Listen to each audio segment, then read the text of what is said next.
From ABC, this is World News Tonight with Peter Jennings. Good evening. We begin tonight with a recipe for trouble. Take the latest poor economic statistics, add uncertainty about whether Congress might try to put a cap on credit card interest rates, which makes banks nervous, stir in generally nervous investors, and you have the volatile mix that set the stock market back more than 120 points today. The Dow Jones Industrial Average took its fifth largest drop in history to close at 29.43. The trading was heavy. ABC's Stephen Ogg tonight on what it all means. By the time the stock market closed today, it had been through an hour of carnage. Twice during the afternoon, New York Stock Exchange officials put special rules into effect to slow the fall. The sharp drop, most of it during the final hour of trading, came out of the blue. Just 2 days ago, several stock market indexes were at record highs. Several analysts blame the drop on a sell-off in biotechnology stocks, companies most people never heard of, such as Immunex, Biogen, and Amgen. Now, in this instance, the speculative intensity has been in the biotechnology area, and there was a negative article on biotechnology stocks today, which I think crystallized some investor profit-taking, and that spread to the rest of the list today. Biotech stocks began to plunge. Other traders sold off a wide variety of stocks. They blamed the continuing string of bad economic news, including today's report that industrial production, the output of the nation's factories, mines, and utilities, was flat. That led traders to see little evidence of recovery anytime soon. Also weighing on some traders was the Senate's decision to put a cap on credit card interest rates. That pleases consumers, but it might hurt the nation's weak banks. As bad as today's drop may appear, some analysts say there's no reason to believe that it's 1987 all over again, when stocks plunged 500 points. They say it's more like 1989, when a sharp drop in airline stocks sent the entire market into a fall that lasted only 1 day. Stephen Ogg, ABC News, Washington. President Bush acknowledged today what he called some significant short-term problems in the economy, but he said we'll be coming out of this. For the president, once again, it was not possible to avoid the politics of it all. Here's ABC's Britt Hume. And so far, at the White House today, before the big sell-off on Wall Street, the president, by satellite, defended his stand-pat economic policies to a group of big business executives. The first rule of economic policy puts me in mind of the Hippocratic Oath, do no harm. We're going to draw the line against the budget busters. We're going to resist the quick fix solutions out there.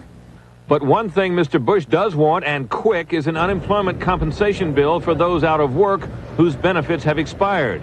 He vetoed one such measure, but now, with the economy worsening, supports a revised version of the bill that's before the Senate. My message to the Senate is simple and direct. People are hurting out there. And if they're to receive a check before Thanksgiving, the Senate must get this bill to me today.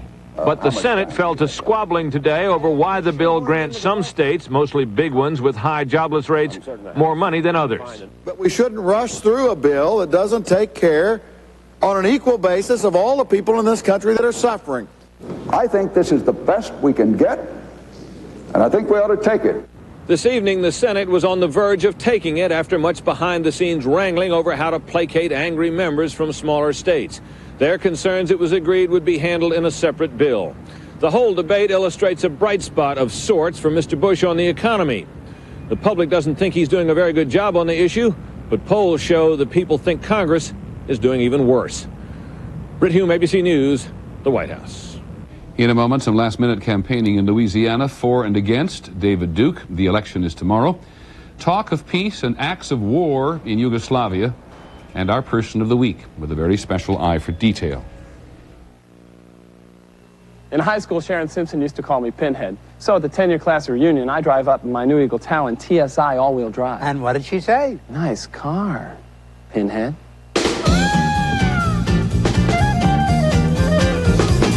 My big brother says his Eagle Talon has 195 horses under the hood. Oh, so you're looking for the horsies? No, I'm checking out the intercooled turbocharger.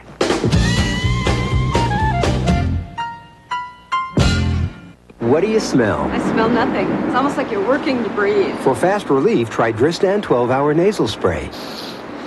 Now smell. Orange. French, yeah. Tristan nasal spray. Worked very fast. Tristan, the face of relief today. I swim, I jog.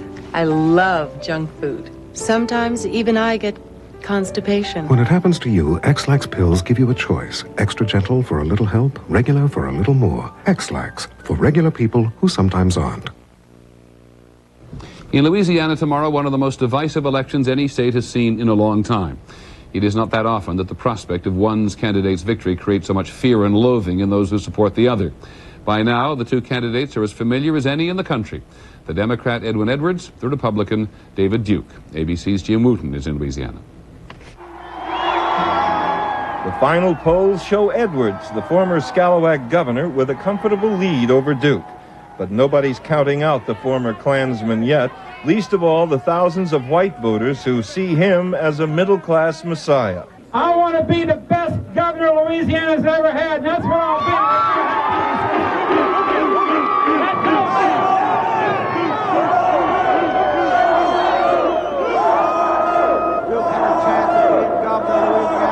He will never be governor of Louisiana. Edwards, thrice governor and twice indicted for graft and corruption, has profited from a television blitz that suggests an economic disaster for the state should Duke be elected. This ad is on unemployment. As a Texan, I can think of two words. Hot damn! Do you know how many jobs are going to leave Louisiana and come to Texas if Duke is elected?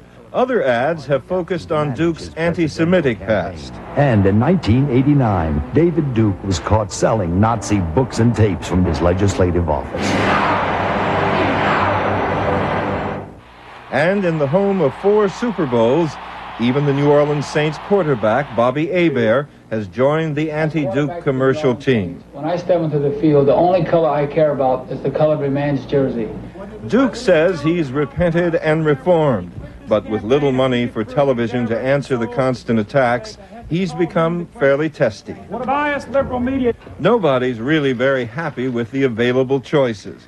In fact, as soon as the votes are counted tomorrow, a new campaign will begin aimed at getting rid of whoever wins. Recall 92. It'll clear that taste out of your mouth and it'll remove that individual who just got elected governor. The recall drive is serious. It's adequately funded and well organized, but even if it should fail, it still reflects the deep scar this ugly campaign has left on Louisiana. David Duke has become the Republicans' George Wallace, and win or lose, his politics and his voters are simply not going to disappear. Jim Wooten, ABC News, New Orleans. David Duke will be Ted Koppel's guest later this evening on Nightline. In other news today, prosecutors have lost a major round in the legal fight which resulted from the Iran-Contra scandal. A federal appeals court this morning overturned the conspiracy and obstruction convictions against John Poindexter, the highest-ranking official to stand trial in the case and the only one to be sentenced to prison. ABC's Tim O'Brien has the details. Sonny! John Poindexter, facing 6 months in prison, was at home this morning when he got word. It looks like good news, and we're pleased. It was good news for Poindexter. All 5 convictions set aside. In 1987, Congress promised Poindexter his testimony on Capitol Hill would not be used against him at his trial. But the appeals court today ruled because that congressional testimony might have influenced key witnesses, the convictions must be dismissed. Also today, the only State Department official to admit guilt. I take full responsibility for my actions. Former Assistant Secretary of State Elliott Abrams got probation. I'm glad to have this behind me, and now I'll get back to work. The Independent Counsel's Iran-Contra investigation is now 5 years old. After thousands of man-hours costing the taxpayers nearly $28 million, and with the meters still running, no one has gone to jail. Former National Security Advisor Robert McFarland got probation, and Oliver North, like Poindexter, did not even get that. His conviction was also dismissed. Independent counsel Lawrence Walsh, who may appeal, had warned Congress early on that granting North and Poindexter immunity in exchange for their testimony could doom the prosecution's case, and today's court ruling shows that it did. Tim O'Brien, ABC News, Washington.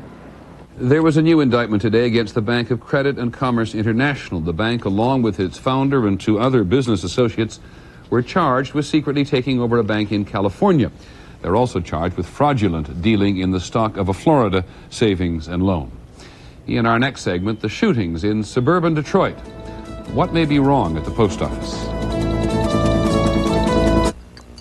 If your doctor has recommended Metamucil and you like the results, but you don't like those glasses of thick liquid, change to FiberCon. Get the same fiber action in easy-to-swallow tablets. Get doctor-recommended FiberCon. In the midday sun, a gentle breeze, the embrace of white eyes.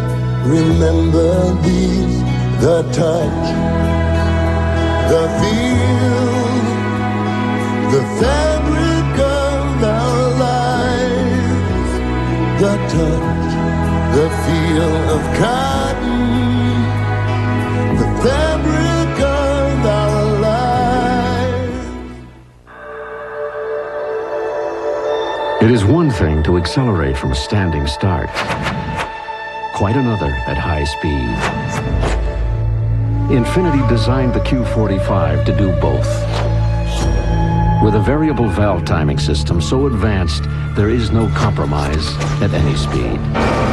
Infiniti has, for the first time, blurred the lines between luxury and performance. I was a dedicated beard wearer until my wife gave me the new Remington Microscreen Elite. It's quick, it's close. The Remington Microscreen Elite has 2 ultra-thin screens. So comfortable, shaves as close as a blade or your money back. That's Remington. The American Postal Workers Union is calling on Congress to investigate working conditions at the country's post offices, to find out why their workers have resorted to violence so many times in the past 5 years.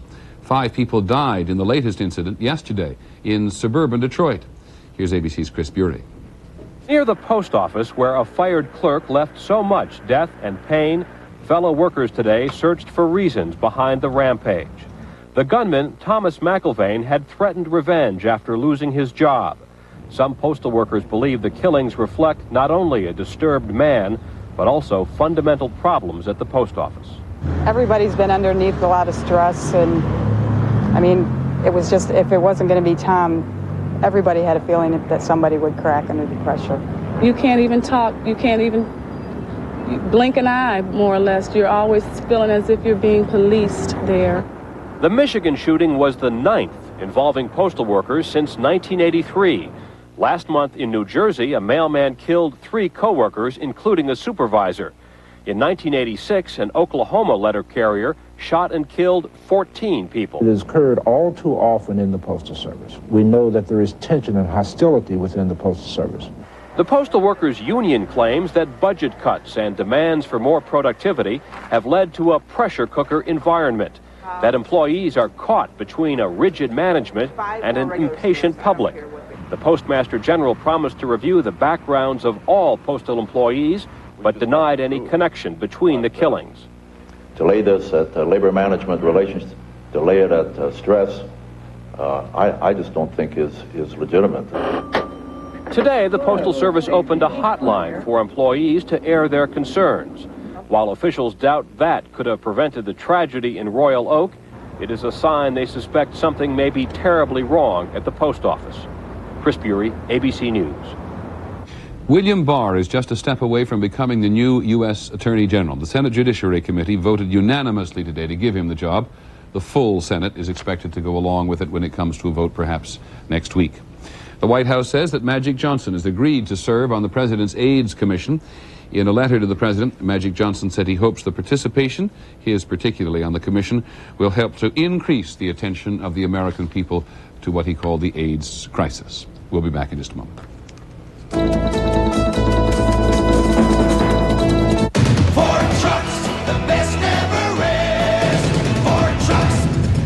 This year, we're introducing more new ideas than any other truck company. A newly designed Ford full-size pickup. All new full-size vans. And for Aerostar, a plush new interior with column shift and driver airbag. Now, the word truck has been redefined. Who redefined it? Ford. More people are driving the best-built, best-selling American trucks than ever before. Freedent's the one.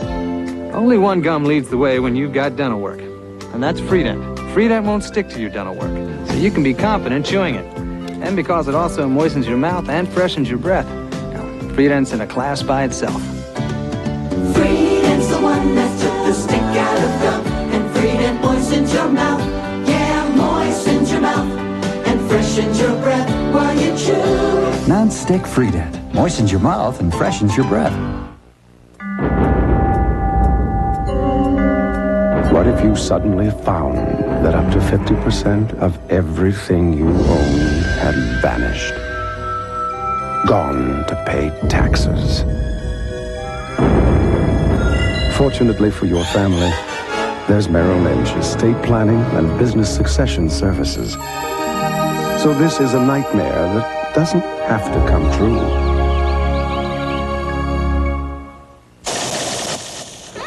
But my cat's healthy. Should I be concerned? Is a cat's urinary tract health important?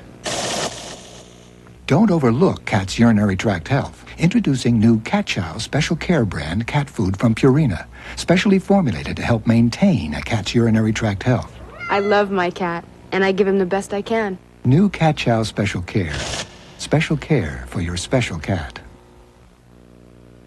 In Yugoslavia today, a senior general with the National Army said if Croatia would only let our troops withdraw, we'd leave tomorrow. We're all sick of war, he said. Well, apparently not all his fellow generals are quite so eager to back off. Here's ABC's Jim Laurie. Despite the continued pleas to stop, the war goes on with increasing ferocity. In eastern Croatia, the Yugoslav National Army of mostly Serbian troops who hate the Croatians pursue their drive to seize the city of Vukovar. The Serbians now fight house to house, church to church. Their opposition, entrenched Croatian snipers in their last throes of defense. Fire from one such sniper today hit a British independent television reporter. Seriously wounded, he was evacuated to a hospital in Belgrade. The civil war, which began 5 months ago when Croatia declared its independence from Yugoslavia, defies solution. Both sides now say they would allow UN peacekeeping forces, but the Croats want the UN to preserve existing borders, and the Serbs want the UN to protect Serbian enclaves inside Croatia. There's a lack of military discipline on both sides. I see no prospect for a general comprehensive agreement. There is not sufficient political control. The lines of authority to the military forces on the ground are not substantial. The most dramatic attacks on Croatian territory have been against the historic port of Dubrovnik. In the last week, the Yugoslav Navy, also largely Serbian, has bombarded its medieval walls and old city, despite UN declarations that Dubrovnik is a protected historic wonder. Civilians remain underground much of the day and escape when they can on UN-chartered ships to uncertain futures. As for Dubrovnik, it appears the Serbians want to make sure that if Croatia does get independence, it'll get it without this lucrative tourist attraction, the Pearl on the Adriatic. Jim Laurie, ABC News. A couple other notes from overseas. In the Russian Republic, a fairly important setback for a free market economy, certainly a symbolic one. For about 2 years now, private companies have been allowed to do the job of exporting the Republic's oil. Used to be a government monopoly. Today, the Russian government said the private companies have been exporting too much oil and not leaving enough for the Russian people. And so the government will do the job again. In Israel today, the police have recommended that the Palestinians' most visible spokesperson, Hanan Ashrawi, be put on trial for allegedly meeting with officials of the Palestine Liberation Organization. President Bush was quoted by an Arab-American leader who met with him today as saying, "Please know that Hanan is on my mind, and I'm paying very close attention to what is happening over there." There was some irony in the timing of the police recommendation.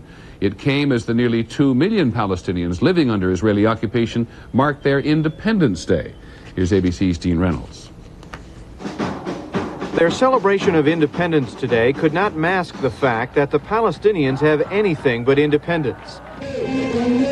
Yet there are signs now, in the midst of the peace process, of certain inconsistencies in the Israeli occupation. The case of Hanan Ashrawi is a perfect example. The chief spokesman for the Palestinian peace negotiators, Ashrawi is considered dangerously articulate by Israeli officials. On the one hand, the Israelis have let Ashrawi and her colleagues from Madrid address mass Palestinian rallies this week, the kind of political activity usually banned by the army. But on the other hand, there is the police recommendation to prosecute Ashrawi on charges she broke Israeli law by meeting with PLO officials in Tunisia. Other Palestinians and Israeli elected officials have done the same thing, but she apparently made the mistake of saying so in public. Ashrawi insists she committed no offense. They are doing their utmost in a very petty and vindictive way to try to sabotage the peace process. But it is far from certain that Ashrawi will actually stand trial. A trial could invite worldwide criticism that the Israeli government is blocking the peace process. In fact, the police recommendation to prosecute Ashrawi is already drawing political fire at home. One peace group called the move a joke. And the opposition Labor Party said today Israel's right-wing government may yet succeed in creating a Palestinian Nelson Mandela. Dean Reynolds, ABC News, Tel Aviv. We'll be back in just a moment. World News Tonight with Peter Jennings and the Person of the Week are brought to you by Chrysler Corporation. We want to show you what an American car company can do when we put our minds to it. In 1989, this Dodge Viper was just a concept. In January, it'll be rolling off an assembly line in Detroit, Michigan. Nobody in the country ever developed a car that fast. From now on, every new car Chrysler makes is going to be built the way this one was. And that's by a team. Product and manufacturing engineers, designers, finance guys, and marketers all working together with one idea, making a great car. And this is where they'll do it, our new billion-dollar Chrysler Technology Center. We'll have 7,000 people here, designing, testing, hand-building prototypes. There's even a pilot factory to get it right before we produce a single car. We've been telling you about Chrysler Advantages for some time now. We've changed this company to give you even higher quality cars, faster, and at lower cost. For those of us who forgot, it's called being competitive. Since a cough can be extra annoying at night, doctor it with Robitussin. That should do it. Robitussin, recommended by more doctors, pharmacists, than Dr. Mom. Nighttime, one of the worst times for pain. That's why you need new Ultra Strength Bengay with more pain relievers than we've ever had. Fast relief from muscle aches and minor arthritis pain. With new Ultra Strength Bengay, you can say goodnight to your pain. Are Metro officials any closer to solving a string of arsons in East Nashville? We'll have the latest. And if you're looking for an alternative way to shop, we'll have some tips in making ends meet. I'm Ann Holt. Channel 2 News at 6 is coming up next. Finally this evening, our Person of the Week. On occasion, we find ourselves choosing one individual to illustrate the difference that more than that one person has made. And the person we focus on this week will be the first to say that solving the mystery of Pan Am 103 was the product of many minds in many investigative agencies. Still, the talent of this man made an enormous difference. We, all of us in the investigation, and there were hundreds of people involved, were looking for a lead to really push us out into another direction. It was hardly elementary to James Thurman. He's Tom to his colleagues at the FBI. They and hundreds of other investigators spent much of the past 3 years poring over the wreckage from nearly 1,000 square miles of the Scottish countryside, looking for any shred of evidence. We didn't know exactly what we were looking for. We knew that there was a high explosive involved, and when you have a high explosive, there has to be a detonator to initiate that explosive. Tom Thurman's job was to find out how Pan Am Flight 103 was destroyed. Maybe then there would be a line on who did it. There were hundreds of thousands of scattered pieces of wreckage, bits of luggage, clothing reduced to shreds, even threads. The work in the field and in English and Scottish and American laboratories was painstaking and demanding, sorting and sifting piece by piece, bit by bit. Finally, in the middle of last year, a year and a half after the explosion, Scottish investigators found something they didn't know what to make of, and they sent it on to Tom Thurman in Washington. At that point, we finally had something tangible to start looking at and trying to compare items that we may have had here in the unit and other information that came to our disposal in trying to identify it. It was a piece of plastic found in a bit of shirt. It was no bigger than a fingernail. In terms of the investigation, it was enormous. When that identification was made of the timer, I knew that we had it. This tiny piece of an electronic timing device with the Swiss manufacturer's name, Mebo, partially rubbed off, was what ultimately led investigators to the Libyans who bought it, the ones now accused of being responsible for blowing up Pan Am 103. Absolute, positively euphoria. Just euphoria. I can't describe it any more than that. I was on cloud nine. James Thurman was raised in Kentucky. As a child, he was intrigued by explosives and fireworks. After East Kentucky University and a stint in the Army, Thurman went right to the FBI to continue playing with explosives, only now, as he puts it, in the public interest. How good is he? Earlier this year, Walter Moody was convicted of killing a judge in Alabama and a civil rights lawyer in Georgia. The murders in 1989 were the result of an ingenious pipe bomb with unique detonators that Moody left at the home or office of the victims. The FBI was baffled. The investigation was going nowhere. Until, as Tom Thurman testified, he and his colleagues came across the record of an obscure arrest back in 1972 of one Walter Moody, after police discovered a strange pipe bomb in his home. Thurman connected the bomb then to the ones used recently, and Moody was their man. When I go to a courtroom and testify, if that has some way contributed to take a bomb builder off the street, to not let that individual construct another bomb, to hurt other people or kill, then I feel exceptionally good. Tom Thurman wouldn't describe himself as exciting. He's someone who loves the minute-by-minute, bit-by-bit, piece-by-piece, shred-by-shred existence he leads at the FBI, and who shows up at work every day, not quite sure where the days will lead him.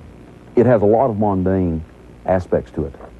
At the same time, it has a lot of excitement.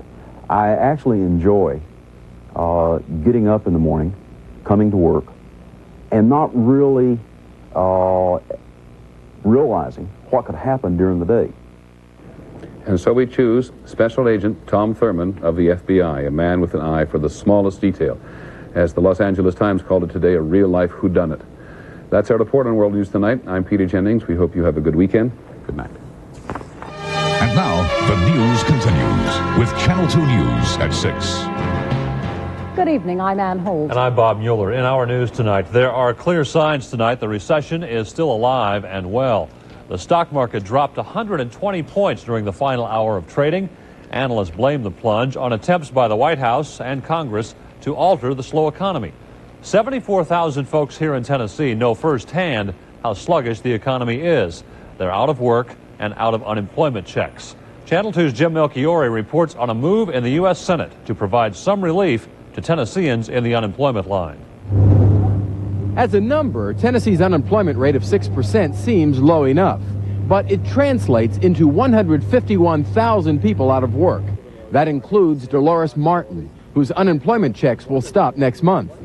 It's really rough because the money that I was making from Whirlpool is a lot more than what I'm getting from unemployment. And then if they cut that off, it's like I'm really left with nothing. 1,300 people work at Nashville's Textron factory, making parts for airplanes. But 2,200 people are currently laid off from Textron, some since 1986. Their unemployment checks long gone. I had a lady to come in just last week that talked about having to sell her furniture a piece at a time just to pay her rent. And she had sold her couch, said she was down to just almost an eating table now. The U.S. Senate has a complicated formula for extending benefits. Because Tennessee's jobless rate is relatively low, Tennessee workers' checks, which average $117 a week, will continue for only 6 weeks. Someone laid off in Tennessee has the same problem as anyone laid off in Florida, Washington State, California. It doesn't matter where you're laid off. The only thing that matters is having some money coming in to buy groceries with. State employment offices plan to